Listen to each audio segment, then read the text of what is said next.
Ruthless hunters, natural-born killers, constantly on the prowl for new prey. These are the predators. These killing machines are the rulers of the savannah. And yet, although they perform their violent acts every day, they take no pleasure in killing. Rather, it's to survive. For them, as for their prey, life is a daily challenge. In the African savanna, right at the top of the food chain, are many species of big predators. Among them, the crocodile. The only survivor of the dinosaur era, a crocodile can be virtually invisible to its prey. He will lie in wait, submerged, motionless, even for hours.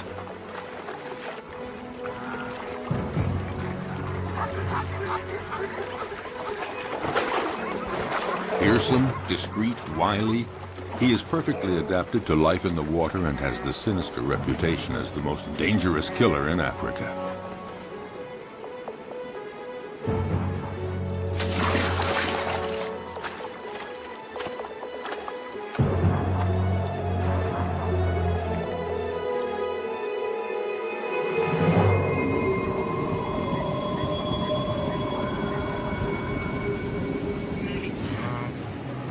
Predators have an essential part to play in the functioning of their ecosystems. By congregating at places where their prey can cause pollution, they limit proliferation, sparing other species that are few in number.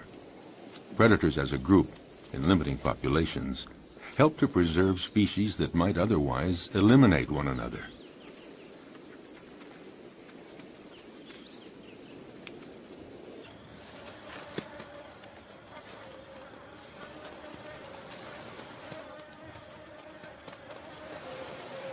In the end, nature is well managed, because any given area always has just the number of predators it can handle, and no more.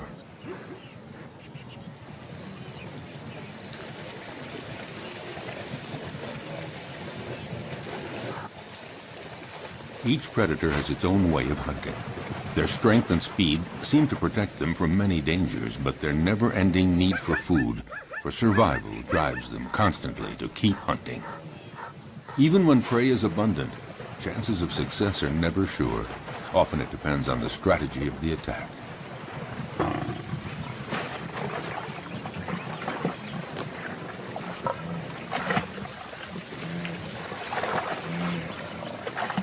Seized at the throat, this gnu has no chance. The lioness's jaws have broken its spine.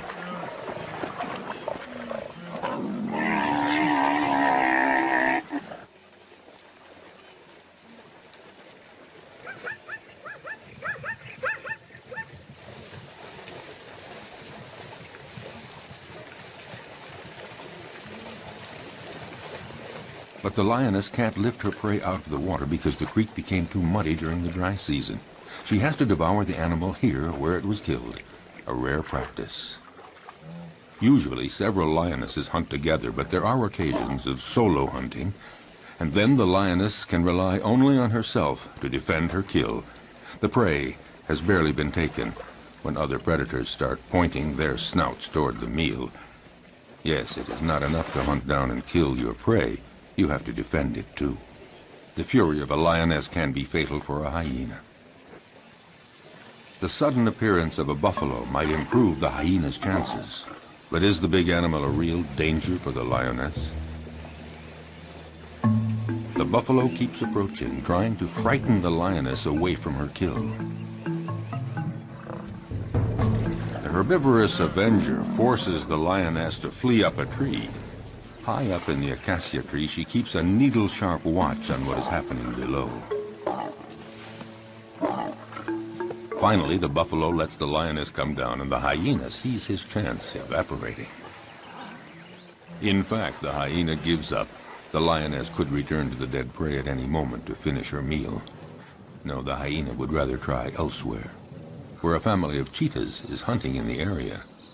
At one point, the contest threatens to become fierce unless the hyena is content to be a little patient.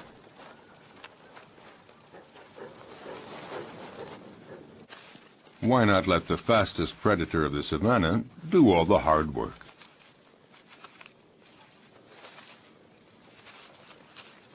The female cheetah hunts alone because she can't count on her progeny. In this case, 3 teenagers. They're too young and too clumsy.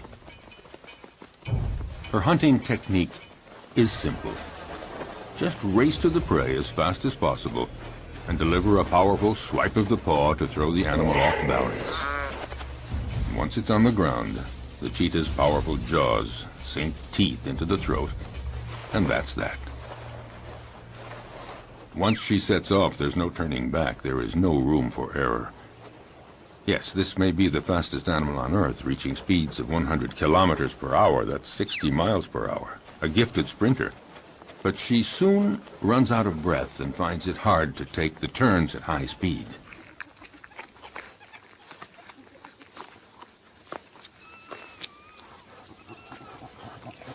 She expends so much energy all at once that she needs a breathing space to recover, and these are precious minutes, because the hyena is on the prowl, and he knows that this is the instant to try something if he's going to steal any of the meat.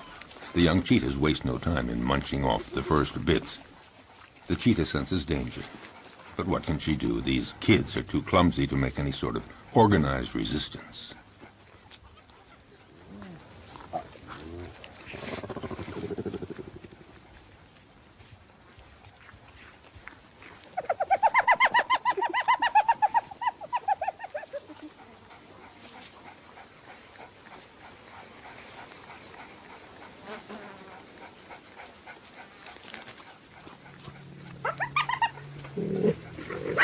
Their mother tries to put up a half-hearted bluff, but she knows that she and her offspring can't do anything against the hyena's terrible jaws and teeth, especially now with the smell of blood in the air.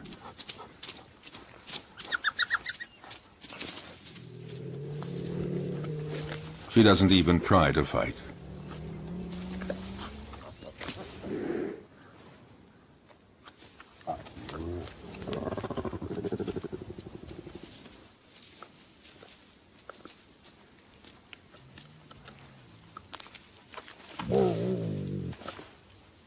Her big meal is not for today. She's a spent force, and she knows it.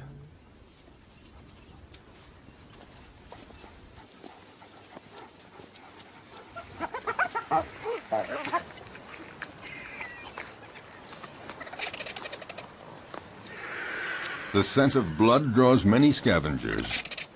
They're not considered true predators because they eat animals that have already been killed by others. A real predator hunts down and kills live, fleeing animals.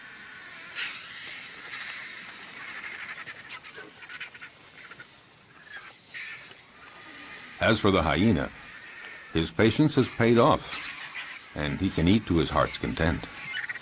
And that is apt to be a quarter of his weight, nearly 20 kilograms, 40 pounds of fresh meat. Of course, the vultures might invite themselves to take some of it.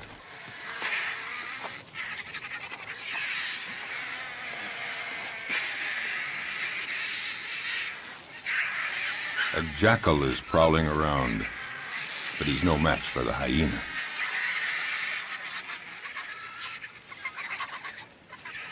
He, in turn, will find his meal someplace else, since the vultures don't seem to be in a sharing mood, not even to give a morsel.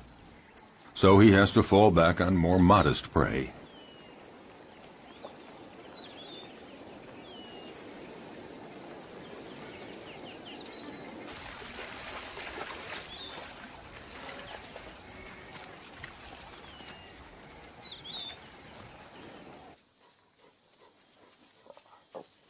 Lycans, or wild dogs, are also considered prodigious predators in the savanna, the equals of cheetahs and even lions. They're among the carnivorous animals that hunt during the day. To feed the family twice every day at sunup and sundown, they leave their lairs to hunt in packs. But they're not always successful, because they're often smaller than the animals they attack.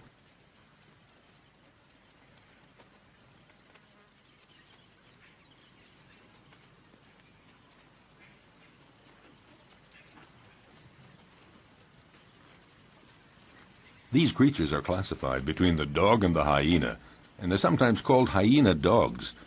They drink very little, and their prey can be antelope, zebras, gazelles, and gnus. They're about the size of a big dog, but they're considered, perhaps, the most effective killing machine in the animal kingdom. They hunt in packs, like wolves. Alone, one could never take down a Thompson gazelle or a young gnu. So it's vital that they hunt in packs, and this requires a well-planned division of labor. First stage, sneak up on a herd to spot one that is young or weak.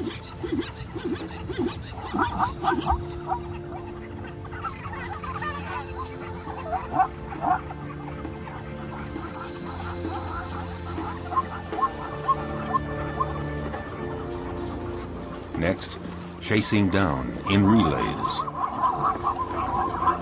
They charge the herd to scatter it and isolate the victim. And when that one starts to flee, the wild dog at the head of the pack takes after it at speeds of 50 kilometers an hour, 30 miles per hour. Their strength is in their numbers. The chief directs the whole procedure, but actually getting the prey is seldom as easy as it first appears. They succeed in 2 out of 3 hunts. Zebras know how to defend themselves. Their hooves are hard horn, and they can use them effectively as powerful weapons against attacking predators.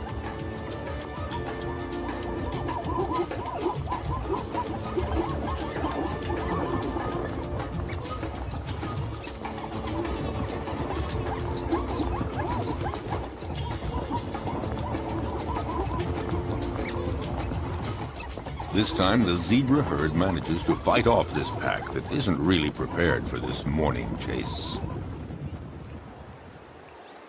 Herbivorous animals know how to put up a good defense. Elephants stand very tall, and they fear none. But the others have to learn the behavior patterns of their potential predators. They know when they're hunting and when they're not. So it's common to see a herd of zebras calmly munching plants just a few feet from a relaxing lioness. But the zebras are watchful all the same. The stallion stands slightly apart like a sentinel. When he senses danger, he alerts the others with a whinny. Instantly, they all form a group and they flee together, with the stallion bringing up the rear, where he can nip the legs of the slow zebras to make them keep up with the others. But the greatest danger for all of them is crossing a river, because it's there that crocodiles lie in wait. If crocodiles are seen as the most frightening predators on the planet, it's because they're not only clever and strong, they have another weapon: their patience. They can go for months without eating, but after a fast like that, any prey passing within range of their massive jaws would have to be very lucky to escape. Armed with about 70 teeth, a thick body armor of scales, and powerful appendages that they can use to leap their full body length, their attacks are furious and frightening.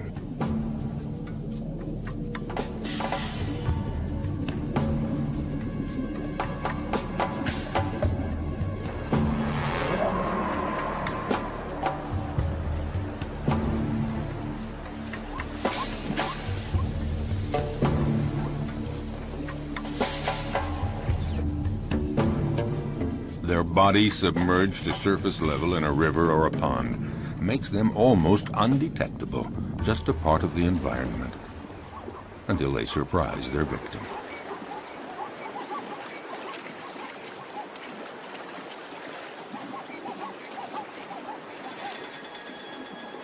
Buffaloes, zebras, antelope, these are perfect prey.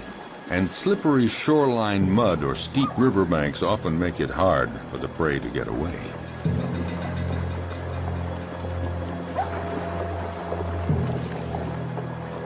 A female crocodile decides to go after a young zebra that has been separated from the main group in the middle of the flowing water.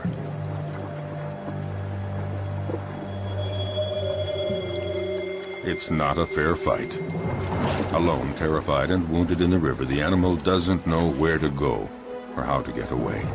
The female crocodile tries to drag the wounded creature down into the water, but the youngster is resisting ferociously. It's hopeless.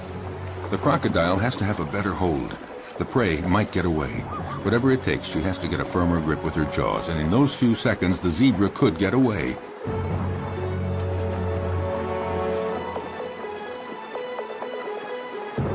Suddenly, the vise is loosened. Instantly, the zebra takes advantage and breaks away, desperately climbing up the riverbank. Exhausted by the violent struggle to stay alive, the young zebra has to rest. But lions are always prowling along the river, seeking new prey.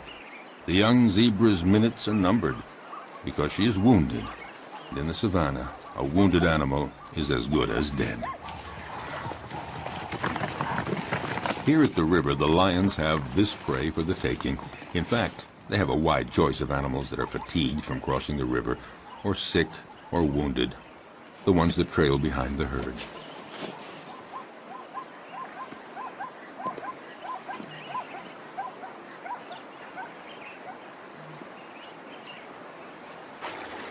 As for the crocodiles, they gather around the only crossing point for the animals. A zebra sounds an alarm to warn the others. But the crocodiles are well aware. They know all they have to do is lie in the water and wait. Sooner or later, the next grazing animals will give in to the strong temptation to cross. It might be Thompson gazelles, eager to find that greener grass on the other side. For them, crossing the river is a real adventure. They're too small to resist the current. They wait, hesitating to take the first step. But for all their fear and reticence, the lure of the wonders sure to be found on the other side becomes too strong. The ones motivated by frantic urges to migrate often pay for their audacity with their lives. Sharing meals is a well-established tradition among crocodiles. A female comes to the party, but the prey isn't big enough for two. You don't share a gazelle. Resigned to this, the guest has only to reach the riverbank and participate in a crocodile's favorite pastime, the siesta.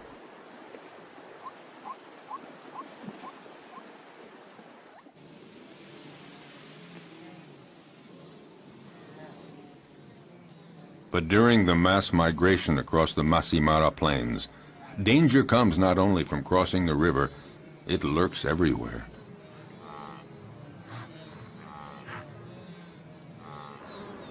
A well-organized pack of wild dogs attacks a young gnu.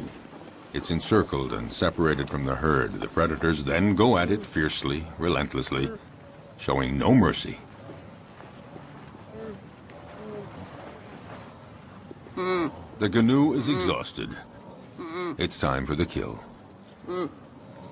At one point, the animal nearly falls to the ground. One of the wild dogs seizes a hoof. And finally, the creature drops. Often, the attackers will hold the muffle of the prey tight until it stops all movement.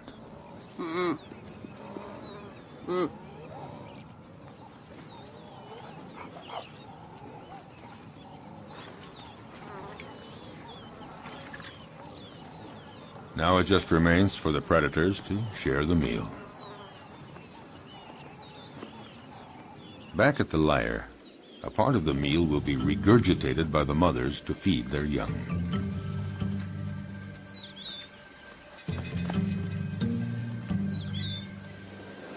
It may seem that predators are ruthless. They show no mercy at all. But they kill only when they're hungry. Their potential prey senses this. As we saw, herds are often oblivious to lions walking almost beside them. But if a herd senses that a lion is hungry, they are away and fast.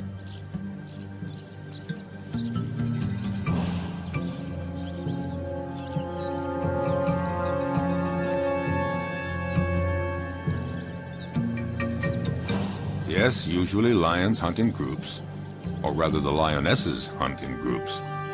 Males take no part in the hunting. They are content to feast on what the females bring in. What lions like most are gnus and zebras, the slower animals that are easier to run down, not the gazelles and antelope. Actually, hunting any animal is always difficult.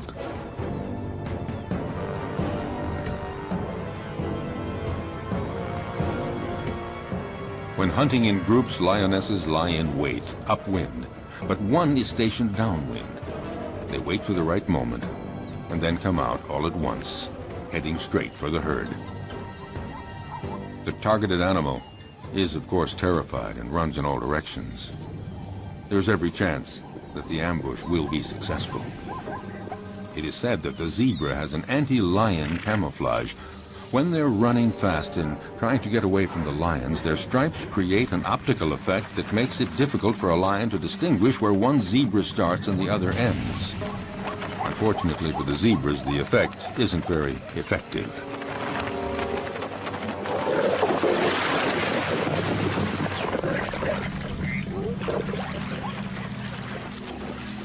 A lioness kills by strangulation, and it's a slow death.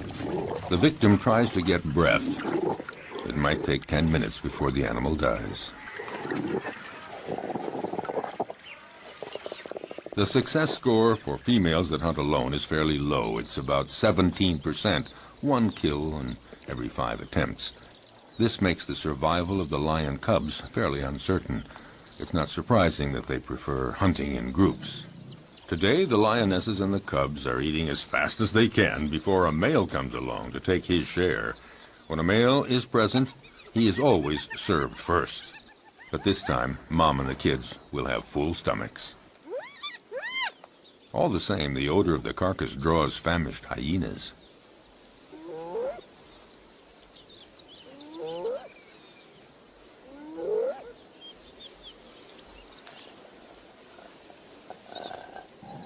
The banquet attracts envious neighbors. The hyena moves in closer, no doubt convinced that the moment has come to make his move. But the lionesses have no intention of letting him get away with it.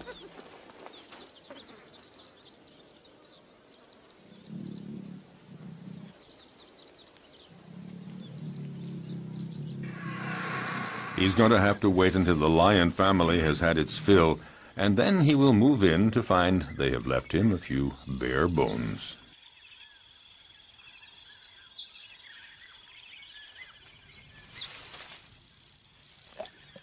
No, not much chance that the lions will leave much for the hyena.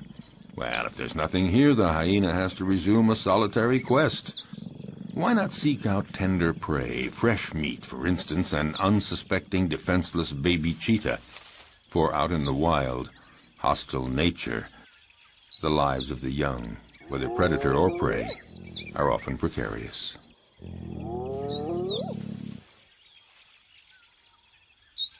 However, the hyena just might have a difficult and dangerous fight with the mother. Intimidation, dissuasion, will he dare?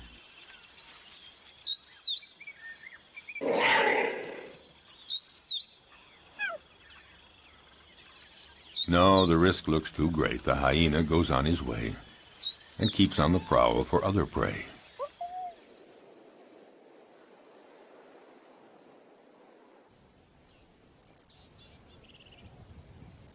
His courage seems to have deserted him for trying another attack. Off the hyena goes looking for any food to quell the pangs of hunger. Once the danger is over, the mother cheetah is required to leave her little ones and go off to hunt. But will they be there when she returns? In the savannah, cruel choices have to be made.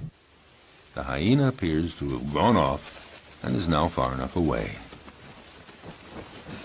The cheetah has to go for it. A quick hunt and then back to the lair.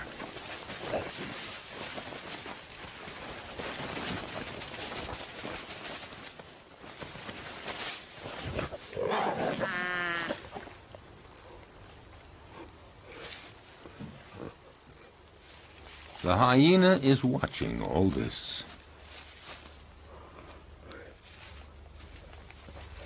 And a little too sure of itself approaches the cheetah, certain to come out the winner.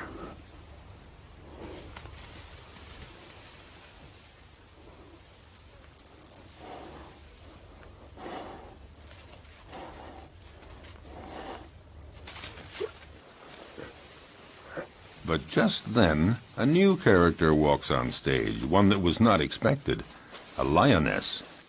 This one is really sure of herself and determined to turn the situation to her advantage. Nobody dares attack her. The hyena and the cheetah are left on their own.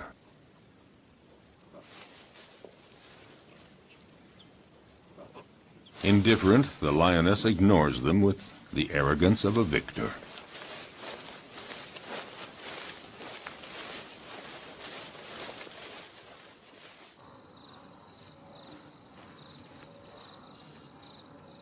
Vexed, the hyena, again, goes off to a safe distance. Out of breath, the cheetah isn't too sure that she'll have a meal today. She'd better just go back to her little ones, or maybe make one last attempt under the watchful gaze of the hyena, who more than ever is looking for his slightest chance. By now, other hyenas are present, curious to see how well the cheetah will do. With energy born of hopelessness, the cheetah begins a frantic chase in pursuit of a canoe, but she lacks conviction and is too soon out of breath.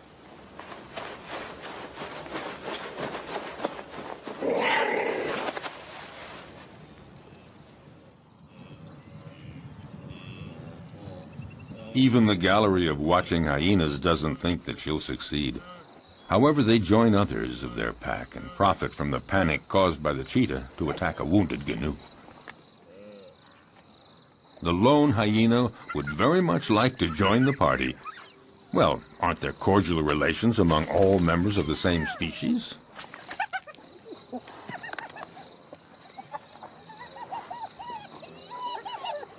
No cordial relations at all. A very strict social order determines relationships among individuals in groups of hyenas. The loner is not part of this group, so the dominant female directing the group chases him away in no uncertain terms.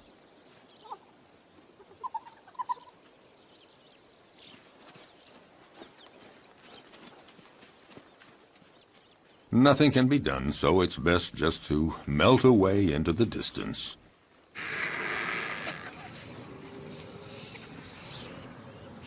The dry season is drawing to a close, and carnivorous animals are finding less and less game, and they're growing weaker. The hyena has been walking for a week, looking for food, doing anything to blot out the terrible pangs of hunger. He has just about enough strength to stand up and return to his lair.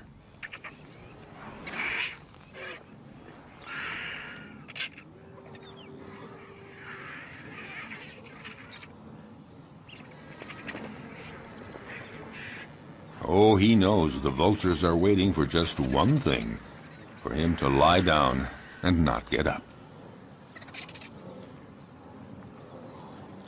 But hyenas belong to a species with incredible resistance. Gathering up all his strength, he sets off on his quest.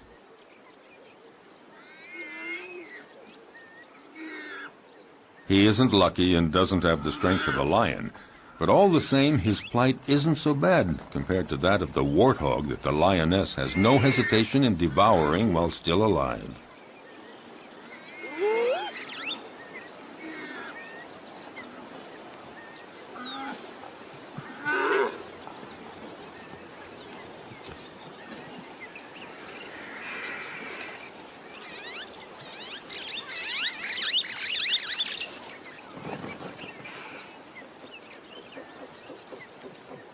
The hyena was right to wait around for a while. At last, there is a reward because the lioness leaves the warthog carcass after eating only the entrails.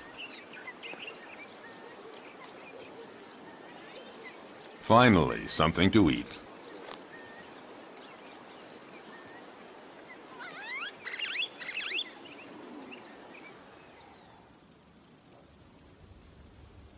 Even among lions, survival isn't always so easy, at least not for the cubs. They may be the offspring of the animal king, but their future is often compromised.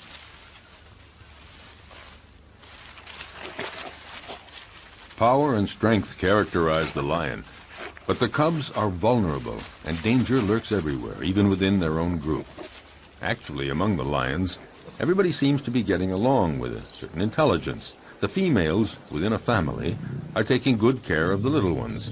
A female will submit to any sort of nuisance from the cubs, and will even take care of the ones that are not her own.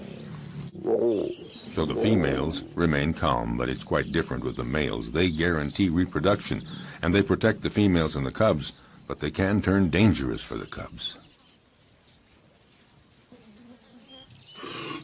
Unmindful of his tremendous strength, a male who is annoyed by a cub teasing him just might kill the youngster with a swipe of his paw. Lions like to live in a stable family group, and yet the young ones, especially the newborn, are always vulnerable. Prudently, a female about to give birth distances herself from the group and finds a lair where she can have her cubs. She wants to find a natural hiding place where hyenas and jackals and cheetahs can't get at the little ones, and to keep them safe from the male lions that might come to take them. A female may have as many as 6 cubs at a time, but only 1 in 5 will survive to adulthood. Cubs are most fragile during the first 20 months. Then they are young adults. The mother lioness has to leave her cubs in the hiding place and go out to forage for food, but she never knows whether when she returns she's going to find them dead or alive. Will they escape the prowling predators? The lioness is now isolated from her group, and she has to hunt alone. Her predatory hunting instincts have to overcome her maternal feelings.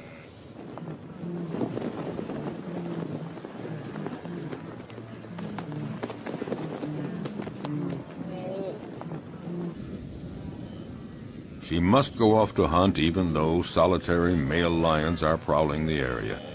They pose an enormous danger for the newborn cubs. If a male lion discovers them, he will probably kill them at once. Time is of the essence. The female must get back as quickly as possible.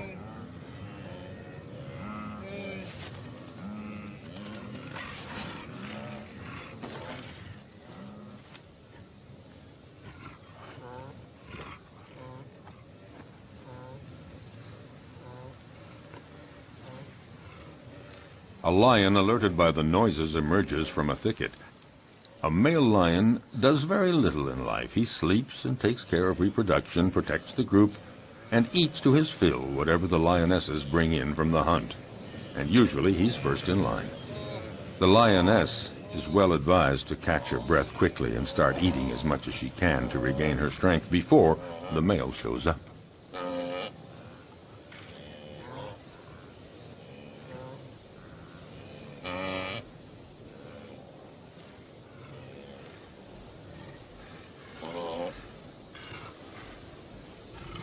Five kilograms, 10 pounds of meat every day. That's what every male or female lion requires for survival.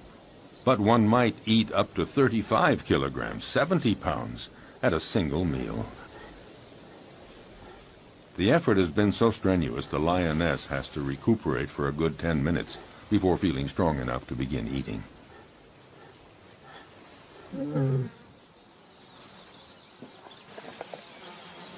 Drawn to the food, the male approaches the female.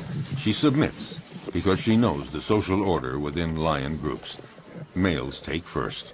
Hence the lion's share, and here it literally means that he takes all the best pieces for himself, and he takes them before anyone else in the group. A male lion can be the most powerful predator of the savannah if he chooses. He's fearless. No animal would ever approach his killed prey.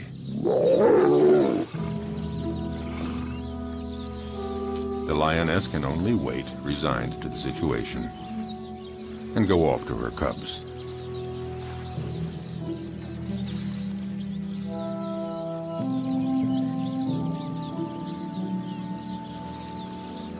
Returning from the hunt, the young mother lioness has to make her presence known. A cruel surprise awaits her. Her little ones had a surprise visit from a solitary male lion that happened upon them. Only one cub remains, but it's dead.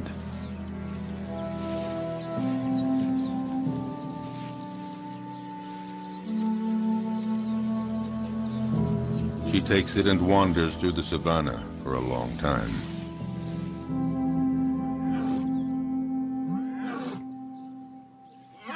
Before she can bring herself to give up the cub's body to the vultures.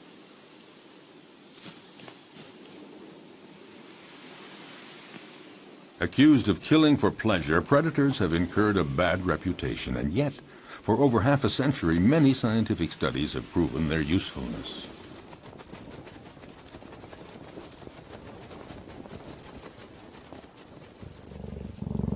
A number of predators are key species that enrich their region and determine the structure of animal communities. They maintain a good balance between various species.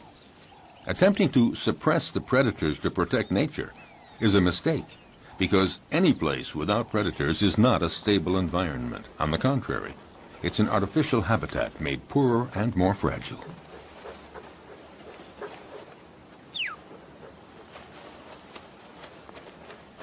Following an implacable and ferocious law, by attacking the most vulnerable individuals, predators remove weak and sick animals from nature to the benefit of the stronger animals.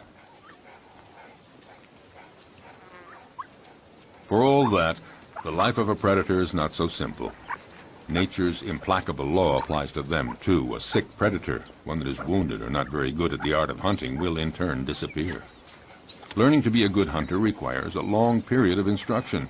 For example, a female cheetah has to take great pains teaching her young to hunt, so they learn to recognize and stalk down their future prey. They have to be taught how to choose prey, sense all its reactions, and know how to get it. Most important, young cheetahs have to master the essential swipe of the paw that knocks running prey to the ground. As a rule, the cheetah is certainly a superb sprinter, but since they can't take the quick turns at high speed while running, they have to rely on striking their prey precisely and forcefully with one paw, throwing it off balance and dropping it to the ground. The students learn this by practicing on a young live antelope provided by their mother.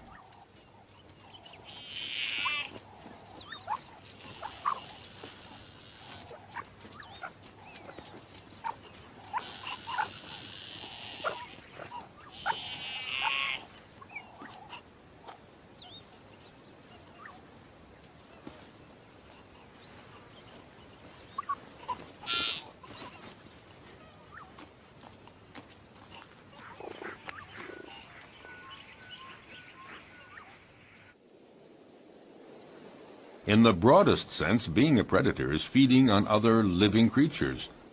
Under that definition, practically all animals are predators. It's just a matter of scale.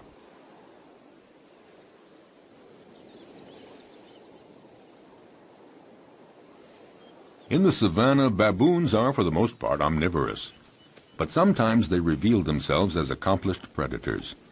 The males have no hesitation in attacking other mammals that they may encounter on their way.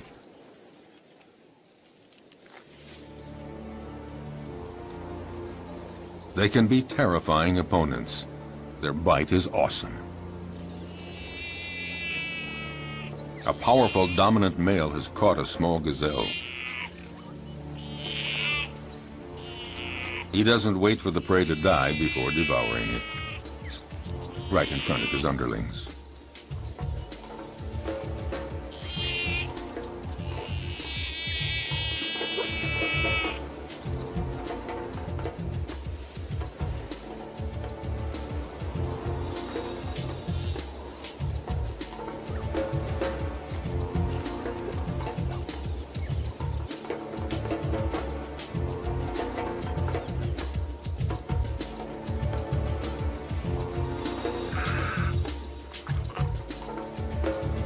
This male may leave a few scraps for others, but only after he's had his fill.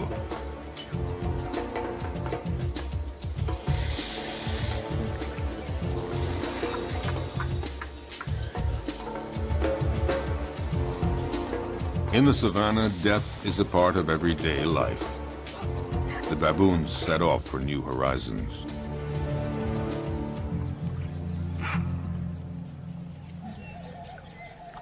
But predators are not limited to attacking weak herbivores. They devour other predators, and at every opportunity. Some animals are completely oblivious to the danger present along the riverbanks. Like young baboons, apparently, the smaller the predator, the more invulnerable they feel. Foolhardy or oblivious, the baboons have apparently decided to tempt the devil, and this particular devil is a crocodile. For the young ones, the game is approaching the riverbank as close as possible, but for the older ones, the most exciting provocation is in actually drinking from the river very close to a crocodile who's pretending to be asleep. It would seem that the one taking the greatest risk is matching himself against the most dangerous predator of the river. A youngster takes one chance too many and things get dramatic.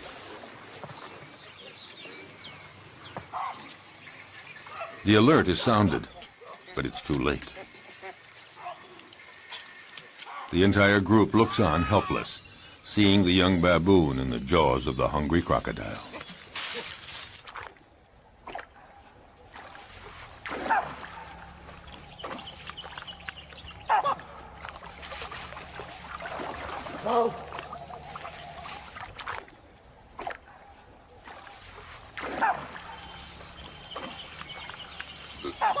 In the world of the predator, you pay for the slightest mistake. But along the river banks, the crocodiles don't always have it their way. Facing a hippopotamus, the law of the stronger and the bigger holds, and the hippos move right in to use their heavyweight position to provoke the crocodiles.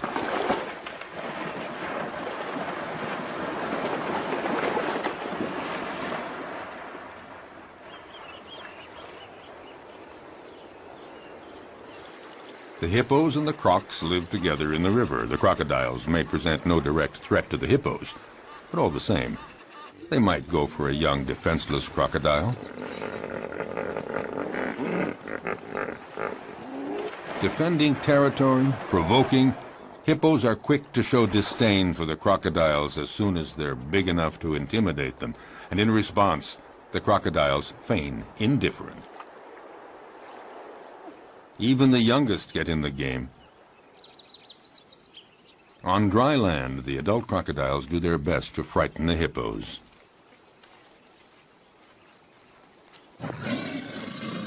They multiply their efforts, but the massive creatures don't believe a word of it, so to speak.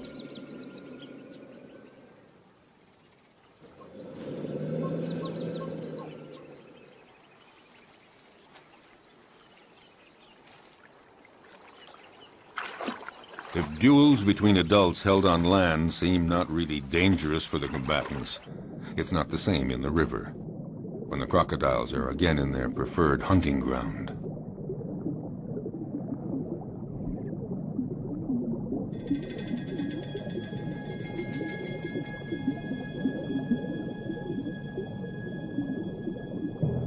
In the aquatic element, a crocodile is ruthless, facing a young hippo.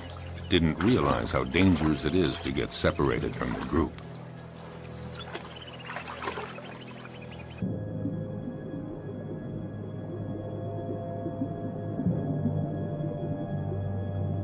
Cunningly, the crocodile approaches slowly.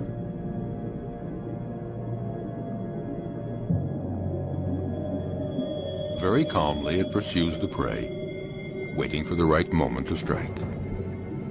Feeling safe, not sensing exposure to any danger, the hippo swims down in the water. And the crocodile glides effortlessly.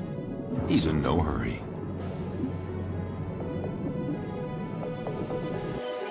In this unequal pursuit, the two animals rise to the surface.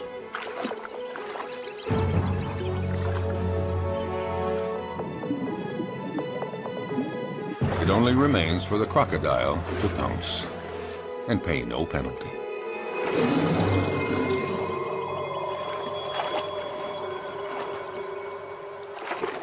The only place to satisfy a thirst is in the river, and that's where every danger lurks. But nature isn't fair. Some risk everything, others face virtually no danger.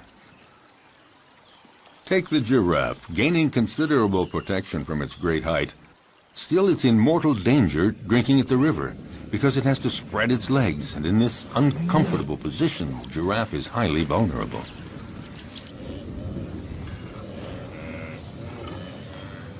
If there's no shortage of game here, it's because every year the migration cycle of the herbivores of Serengeti conducts 1.5 million gnus and countless other animals across the Masai Mara Plateau to Kenya to spend the summer. Waterholes and the whole environment provide predators with a happy hunting ground, and these meat-eaters take full advantage. Nevertheless, the actual hunting is far from assured.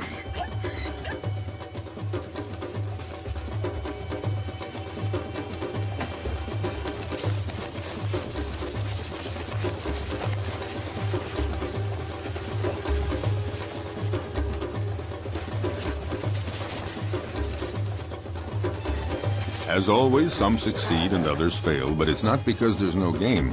Some prey defend themselves with enough energy to repulse the most ferocious attacks. With 4 against 1, the cheetahs seem to have achieved their goal. But such combats don't always end as predicted. It would appear that the cheetahs have the advantage, but that doesn't take into account the endurance of their opponent or the canoe's instinct for survival.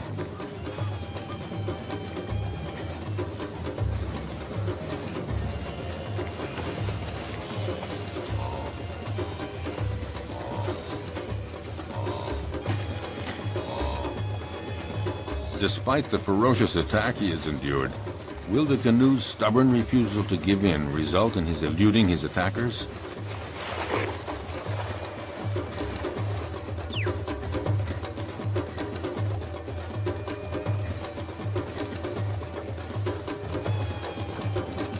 Thrown off balance by the canoe's sustained fury in managing to escape their claws and teeth, the cheetahs seem unable to administer the fatal blow. Suddenly, in an astounding burst of energy, against all odds, the canoe does manage to escape from all those predators. Totally exhausted by all this, the cheetahs give up.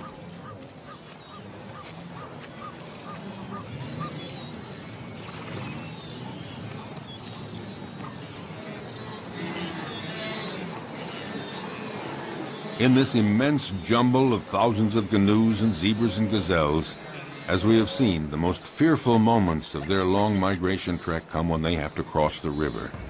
But paradoxically, if it's their great number that attracts predators, it's also their massive numbers that provide their best defense against the feared crocodiles.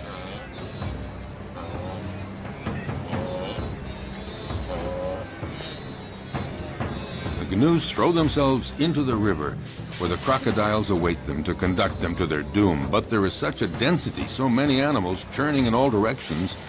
In this confusion of horns and hooves, the crocodiles are confused, unable to find a precise target. Some of them even stomp on crocodile heads in their frantic, panicky movements.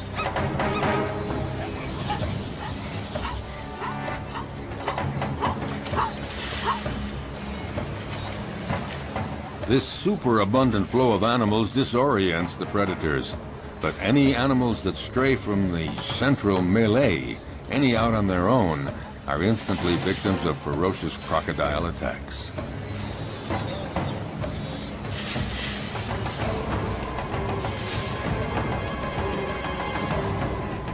The prey is seized in a single leap, the victim rendered rigid by the pain of the bite, held firmly in those massive jaws, and the crocodile begins to devour the animal. Often several others quickly come to share the feast, unless the first crocodile can manage to plunge the prize to the bottom of the river. If there were not predators on the Great Plains of the African savanna, it would create a major imbalance in the proper development of the ecosystem. Nature creates a balance where each animal has its place in the food chain. All species reproduce and evolve according to a cycle that allows them to live together in the same territory. Without predators, some species would overdevelop to the detriment of others, possibly resulting in the extinction of species.